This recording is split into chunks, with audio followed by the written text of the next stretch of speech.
I've never TIG welded, and I'm gonna learn right here in front of you guys. I've never TIG welded. I don't even think I've ever even seen a TIG welder. I don't even think I've ever been in the same room as a TIG machine. So, of course, I'm gonna use YouTube to learn how. I'm gonna take you guys along with me. So let's take a look at the machine that I got for this experiment, and we'll get it set up. As you can see, this thing isn't even open yet. So we're all gonna see this for the first time together.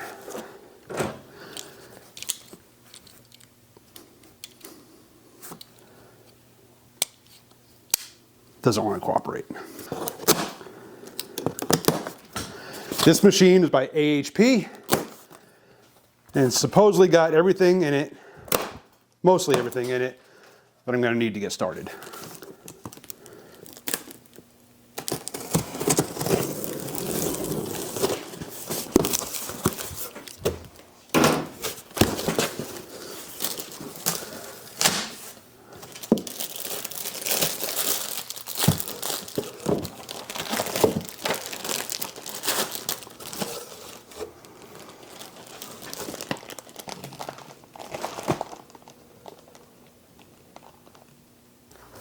So I taught myself how to MIG weld probably about, I don't know, 15, 16 years ago when I was working on an old rock crawler Jeep.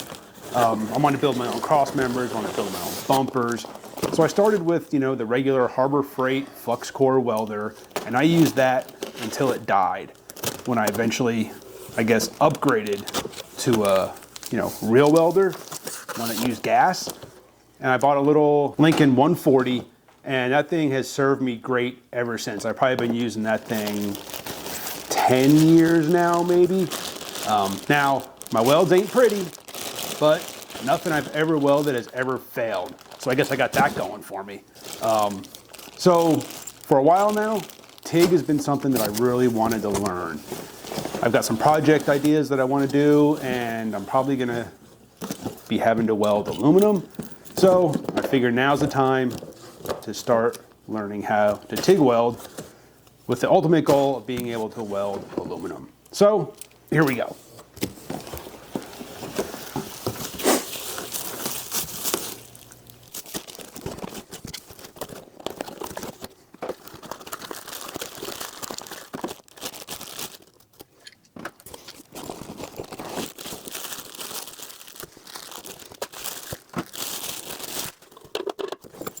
So here's everything that came in the box with my AHP Alpha TIG 203XI. Now, I was looking at a number of different TIG welders to get started with. This one can be either used, it's dual voltage, so it's 120, 240, which is great. So I was looking at, I wanted dual voltage. Obviously, I wanted AC to do aluminum. So this was one that I was looking at. There were a couple of others, and ultimately, I ordered an Everlast, but that ended up being on back order, like 6 to 8 weeks. So Everlast actually reached out to me. We worked together, and they were able to source me this AHP Alpha TIG 203XI. This one actually, as you can see, is a full digital display, which is better than the Everlast that I ordered. Ultimately, comparing the two welders, this one was actually a better welder, and it was actually cheaper. Even though Everlast was running a sale, this one actually ended up being cheaper. So thank you, Everlast. You guys were great to work with. They said they reached out to me and we worked everything out. And so they sourced AHP welder for me, and this just arrived. So again, here's everything that came in the box. You guys saw, this is the first time I'm seeing it. It's the first time you're seeing it. So here's it's got the power adapter to go from 240 to 120. Comes with your air regulator, which is great. It's a lot of welders you buy, you got to source that separate. It's got a stinger for doing stick welding. It comes with a thumb trigger, so you can mount this right to your torch, which this comes with. Again, some welders you have to source that separate. You can zip tie this right to your torch and have a finger trigger. But it also comes with a foot pedal. Again, that's something that you have to source with other welders sometimes. It's got your gas line to go from your tank to the machine. It's got your ground clamp, although it's not really ground because this actually hooks to the positive terminal on the front of the machine, but it's just always known as a ground. Again, comes with a torch. It also comes with 2 sets of torch setups with also, 2 cups. It's got a 6 and a 7. It's got your, your stubby back piece that goes in the back for your tungsten. It's also got your regular, I forget what these are called. I'll put the name in the bottom here as we're talking. And a full setup. Comes with 2 of them. Plus it comes with a full kit of other cups from a 4 up to a 12. Even has some tungsten in there. So yeah, this thing, plus it comes with a cover and obviously your instruction packet. Guys, this thing is a complete setup. You don't have to buy anything extra. The only thing you got to buy extra, you don't have to buy tungsten, is your gas bottle, which if you're not aware, when you're TIG welding, you have to use 100% argon.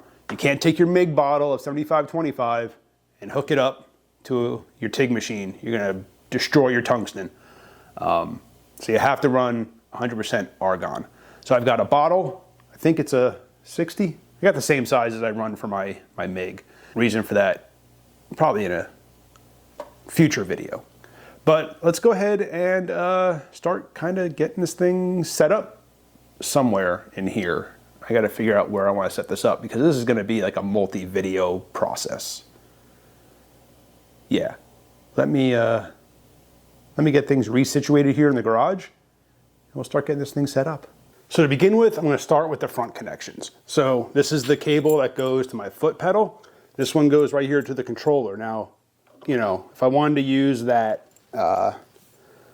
thumb trigger or finger trigger, that would go here in its place. But I'm using the foot pedal, so that'll connect here to the control point or to the control port on the front of the machine. Ground. Now this will go, even though it's called a ground, this will go to the positive port here on the front. Whether you're doing AC TIG, DC TIG, doesn't matter. It connects to the front positive port. And I'm just going to ground this right to my bench, my work surface. Next will be the torch. And the torch will go to the negative connection port here on the front. Now this torch, from what I can tell, looks to be pretty good. It's a nice flexible hose. I think it's a 12.5 foot long hose or torch connection. You can get them at different lengths. If you want to replace it, you gotta, I guess, just make sure you get the right kind for whatever machine you're running. So I got the torch hooked up to the negative, and then this is actually your gas line that goes out to the torch head. So this will go to your gas outlet port here on the front. If I can get the cap off. There we go. This is just a quick connect here on the front. There we go. And now gas line's hooked up, torch is connected. All your front connections here are done. All right, so like I said, I'm gonna be running 110 for now, just for learning. So I'm going to take the power cord, I'm going to run it to this adapter. It, again, comes with the welder. Plug that in, and now I'll be able to run this to my 110 plug, which is right here. This is actually a 30 amp 110 plug that I had wired into the garage, so pretty much my like do-all connector. But got AC hooked up, breaker's off. Now for the back, I got to get the gas line connected to the input and then hook up the bottle. All right, for your gas line, it goes right here. Now, this is a dry fitting. You don't want to put any kind of thread sealant, pipe dope, any kind of craziness on the threads. It's a dry fitting. It's got a tapered head on it there, and that is what helps it seal. So again, you don't need to put anything on there. Just run this down, get your adjustable wrench, and just snug it. You don't need to add all the ooga doogas. Just snug it down. The other end here will hook to your where did I put it? Your regulator, which will go in your bottle. Again, this is the end that goes into your bottle. It's got that tapered fitting or that tapered head on it, and it's a dry fitting. No thread tape, no plumber's thread sealant, nothing like that. Dry fitting into the tank.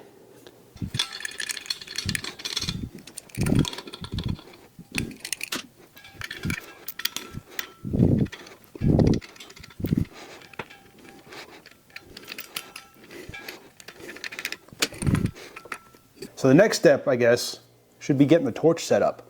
Now, again, I'm no welder, all right? I don't know TIG welding. I barely know MIG welding, all right? I'm learning this as we go. So if you're looking for like tricks and tips and insights, everything I'm gonna give, I learned by just watching YouTube videos and jotting down some notes here. So that's what I'm going by. So we're learning this together, guys, all right?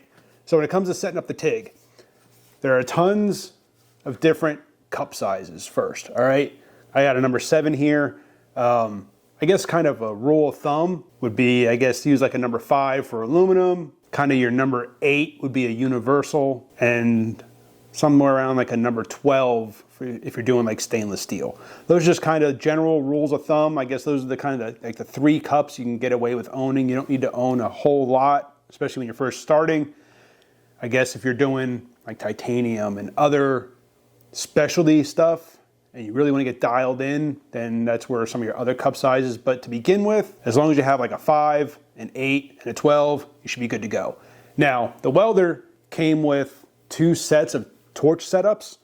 Both had a 6 and a 7 cup. So I'm going to go with the 7 for now, even though it did come with that accessory kit. I can take the 8 out of there, but I'm just going to go with the 7. The 2 different setups, looks like one is larger, so probably for higher amp applications. I'm just gonna be running, like I said, the 120 for now. I'm gonna be doing lower amp stuff to learn, so I swapped out the head, and to do so, it just unscrews right here. I don't know if head is the right name, but I swapped this out for the smaller one, I guess you would say, I guess it's for lower amp. And then this just screws on, and then this makes it so it's fully swivelable. You can set this to any kind of angle that you want based on, you know, how you're working. I'm just going to set it up straight. So I'm going to leave it relatively loose, or just loose enough to be able to maneuver it for now until I can get set up to how I want. And then you got your cup. And then you got your pieces here that hold the tungsten. Now, again, it's like a collet, and then the collet tightens down on like this clamp piece here. That's what kind of tightens as you tighten the tail down, or whatever the hell this thing's called, that'll lock your tungsten in position. So all you do is, I got my tungsten here. Now I've already sharpened this tungsten. Again, this TIG doesn't come with a sharpener. Most probably don't. You can buy aftermarket or like dedicated tungsten sharpeners. I'll grab the one that I got. I actually got just the head that attaches to my Dremel, and it worked out pretty well. It sharpened that up pretty good. So that's what I used. That's what I bought. It was like 35 bucks, something like that, instead of 70, 80, 100 for a dedicated sharpener. I just got the head that attaches to my Dremel. So for this you will slide I guess it's like a clamp that goes over that'll actually tighten down on the tungsten to hold it in place. Slide your collet over that, and that whole thing will slide right into here, and then that collet will tighten down here on the front like that. Now you don't have to, again, over tighten it. Got my welding pliers here just to kind of snug that down. Again, it's still really loose. There's no clamping pressure until you put the tail on here. Thread that into the back. There we go. And then as you tighten that down, that's what actually locks your tungsten in place. And then the cup, thread onto the front. And now you can adjust your stick out. Now, again, rule of thumb from what I've gathered is your stick out should pretty much equal your cup diameter. So like a number 8 is like a 1/2 inch diameter, so you would have a 1/2 inch of stick out. This is a number 7, so it's just under 1/2 inch. So I would go roughly just under 1/2 inch. Again, rule of thumb, I'm no expert. If you have tips, if you have, if you're more experienced and you have some other ideas and other settings, leave some comments down below. Let me know. I'm more than happy to obviously read your comments. I want to learn. So if I'm doing something wrong, or if there's better ways to do it, leave some comments down below. Let's have a discussion. All right. So I got the stick out kind of set, tighten the tail down or whatever this piece is called. Now my tungsten is locked in place and my light is going nuts. So now I got the torch set up. While we're setting up the torch and talking about getting the tungsten installed and everything, the kit did come with blue tungsten. Now I don't know all the colors. You can look them up. I believe blue is for like mild steel. I'm not sure. I could be completely wrong. I have no clue. Not going to pretend to know. But I picked up CK Worldwide, like their chartreuse. This is, again, by watching like the fabrication series, Make It Custom, weld.com. Again, I've been watching a ton of videos, but this is kind of like, I guess, like a good do-it-all type of tungsten. So I picked up a kit of the CK Worldwide chartreuse tungsten. It's a 3/32. I don't know much else about it. I'll leave a link down below to it. I'll maybe put the specs here on the screen, but that's what I'm running. So now I guess I'll get the gas flow set up. All right, so here I got the welder turned on. I have it set for DC right now. I'll go over the settings here in a little bit, but I just want to get the gas set up. So in order to set up the flow, you have to have the welder on to get flow going through, to get the ball valve to move to set your flow. So I've got the bottle opened. See, it's a brand new full bottle. So now what I'm going to do, I've got the TIG torch kind of safely up and out of the way. It's not going to arc out on anything. What I'm going to do now is I'm actually going to hit the pedal. I've already got the valve kind of cracked open so that some gas will flow. But what I'm going to do, move my foot pedal over here. I'm going to hit the foot pedal. That'll start the flow of gas. You'll see the ball valve move up. And again, a rule of thumb is 2 times your cup size for your flow rate, minimum. 2.5 times your cup size, kind of the maximum end of your flow rate. So since I have a size 7 cup, I'm going to go for about a 14 flow rate, which should put it just below this first line right here. Hopefully you guys can kind of bad angles, but I'm going to go for just below this line of flow rate. All right, so I'm going to hit the pedal. You'll hear the welder start to go. You'll see the flow rate come up.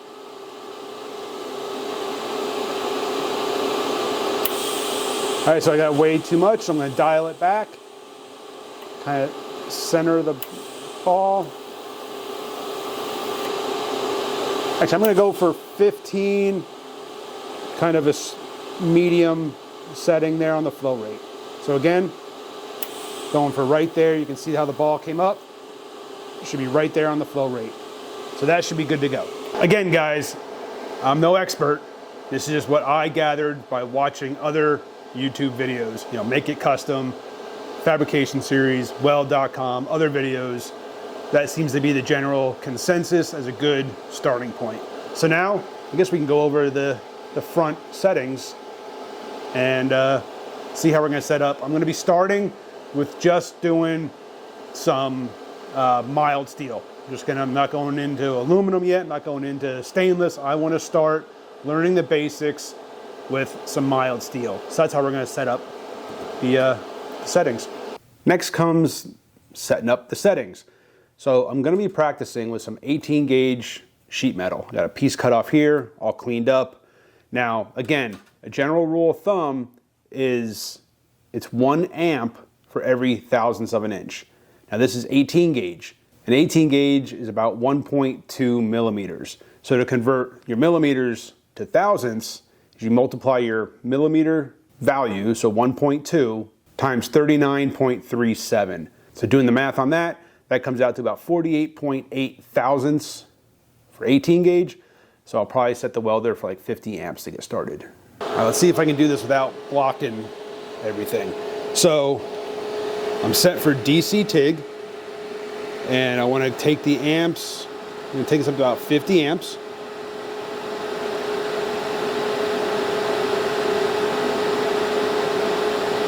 That's a good start there. I'm on pedal control, and you can cycle that through, I think, by going remote. Then I'll take it to 2T, 4T.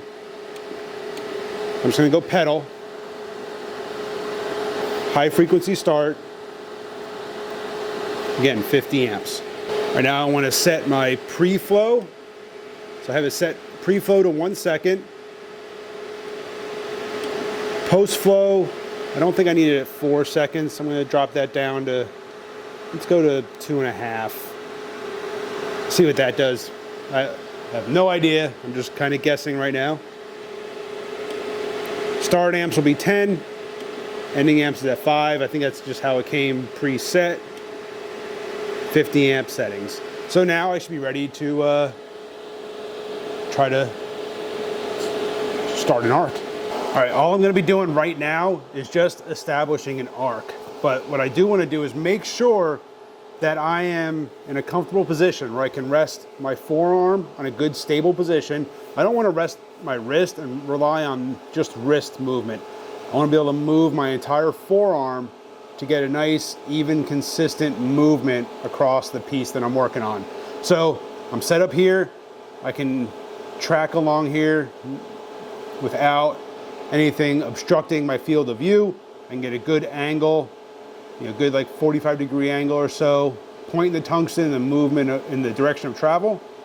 And I have good range of motion right here.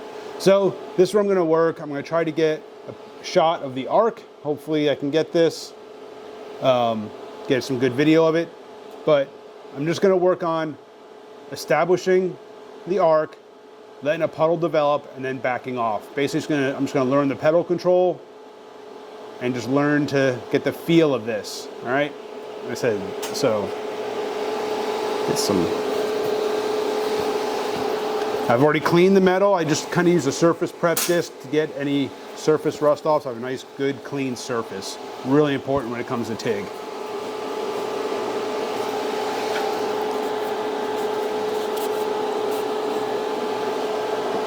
All right, so again, I've got my forearm rested. I've got a good freedom of movement. So I'm gonna try to establish an arc.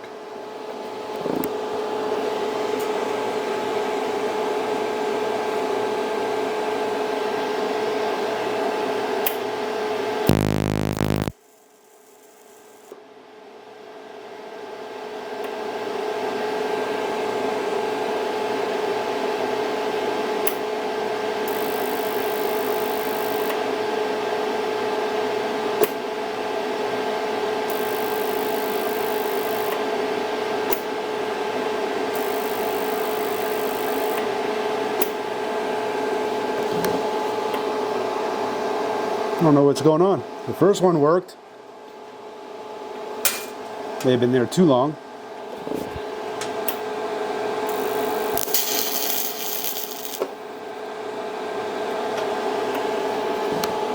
I think that might be a little too hot. So I'm going to dial back the amps. I'm going to go to like 45-ish maybe.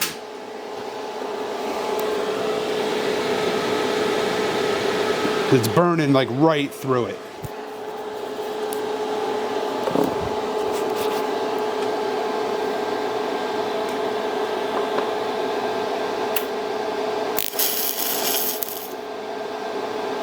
Yeah, it was just too hot and I'm burning right through it. I don't know what's going on.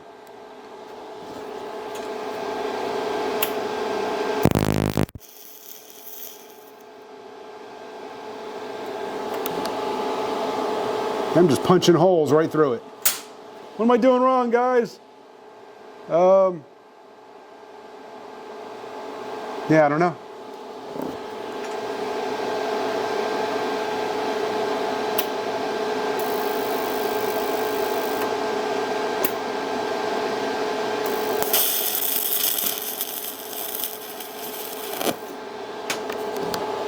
Yeah, that is quickly burning holes right through that. Okay.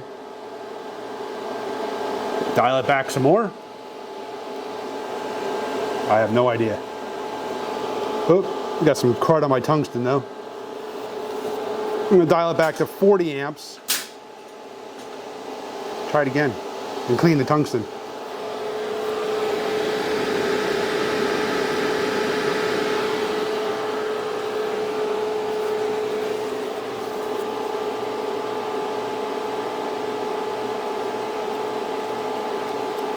I guess this is why they suggest that you sharpen both ends of your tungsten. Probably should have done that.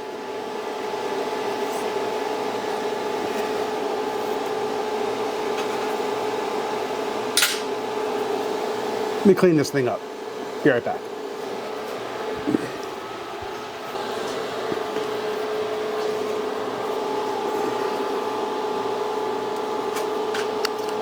You know what? I realized what I did wrong. I never turned my gas on. Just thought of that. Let's get the gas turned on.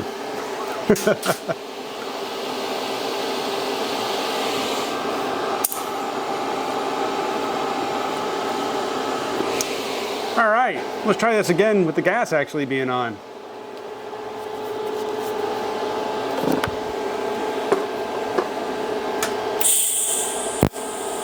Oh, much better. Much better. How many of you guys were yelling at your screens right now saying, turn your damn gas on? Yeah, much better.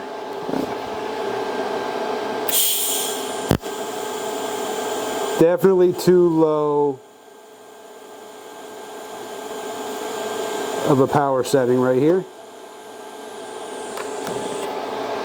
All right, I'm gonna bump that back up to the 50 and see what happens. It's taken a long time to actually like turn into a puddle.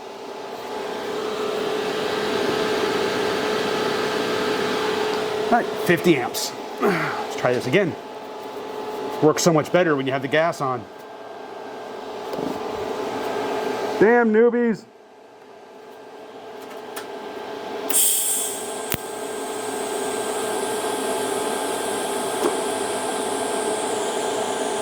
Oop. Shouldn't have pulled away before the post flow turned off on that one. That's a habit I got to get out of. So used to that with MIG where you can just stop and lift. This I'm going to wait till the post flow stops. That keeps adding the gas to the molten metal and not allowing any contaminants to get in there while it cools. So it's a learning process.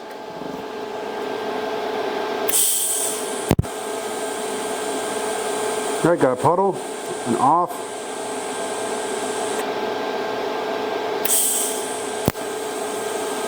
There's the puddle, off. Oh yeah, guys, I like that. It's definitely a process. Definitely a bit of a learning curve. This is going to take some getting used to. But yeah, this is it's kind of cool being able to watch. Hopefully my GoPro here is capturing it. It's kind of cool being able to watch the puddle kind of develop and start kind of bubbling. I'm just going to keep making dots.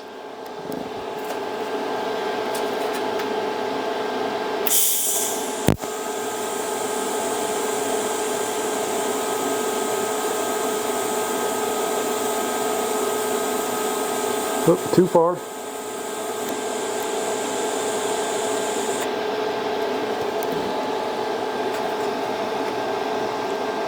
So I definitely, on that one, I actually tried to do a bit of a line. And I did find myself getting kind of like really far from the material. It still turned out okay. There's some contaminants in there because I think I came too far off the metal. Again, practice, practice, practice.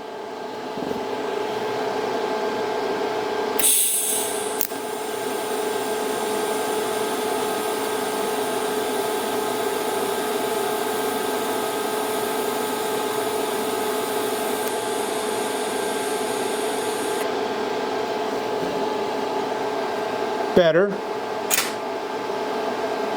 Definitely, you can see where I come off, where I come away from the metal, because the puddle kind of widens out. It's not as narrow of a bead there.